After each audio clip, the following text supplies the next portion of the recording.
Hello guys, आज मैं आपको अकाउंटिंग चैप्टर 7 की इंट्रोडक्शन कराऊंगा। डेप्रेशिएशन पहला है वीक ऑफ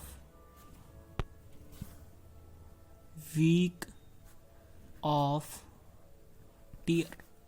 सेकंड है पैसेज टाइम। थर्ड है एक्सपेक्टेड ओबेसेंस।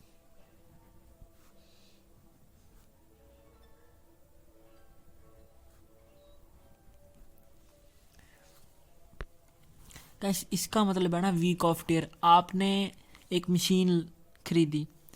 आपने मान लीजिए आपने एक मशीन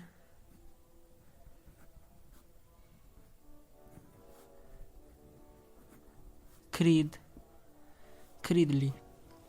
आपने एक मशीन खरीद ली गाइस, वो आप यूज कर रहे हैं। जो सी उसकी हेल्थ है वो घटती जा रही है, आप यूज करते जा रहे हैं मशीन आपको, वो आप यूज करते जा रहे हैं। इसका ये मतलब है जैसे कि मशीन की जो सी हेल्थ है वो कम होती जा रही है। सेकंड है गाइस पैसेज टाइम। आपने मशीन खरीदी, आपने ये मशीन कितने टाइम पहले खरीदी? 10 साल हो गए, 20 साल हो गए, 30 साल, कितने टाइम पहले खरीदी। और जैसे कि 2 दिन हो गए, 2 दिन ऐसे। इसका मतलब है पैसेज, इसका मतलब वीक ऑफ टीयर। इसका मतलब है कि आपने चीज़ कितने पहले खरीदी, 2 साल, 3 साल, 10 साल, 20 साल। इसका मतलब है ये।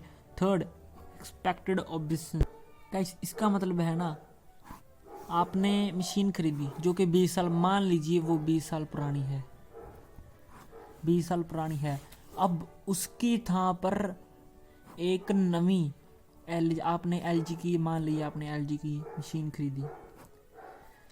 अब 20 साल बाद अब और की टेक्नोलॉजी उसके साथ ही अब और की टेक्नोलॉजी आ गई है। अब आप, इसका मतलब है ये। तो गाइस आगे शुरू करते हैं। गाइस नेक्स्ट है डिमांड और सप्लायर। देखिए गाइस, एग्जांपल के तौर पर समझ लीजिए लैंड एंड गोल्ड। अब देखना गाइस, जो सा लैंड है उसके जो सी लैंड है इसकी डिमांड बहुत ज़्यादा है और सप्लायर घट है, इनकी कम है। और गोल्ड की जो सी सप्लायर है वो बहुत ज़्यादा है और डिमांड बहुत कम है। इसी तरह ही ये ऑपोजिट इसके बीच हो जाएगा गाइस। तो चलिए हम आगे शुरू करते हैं। गाइस अगला है इक्विलिब्रियम।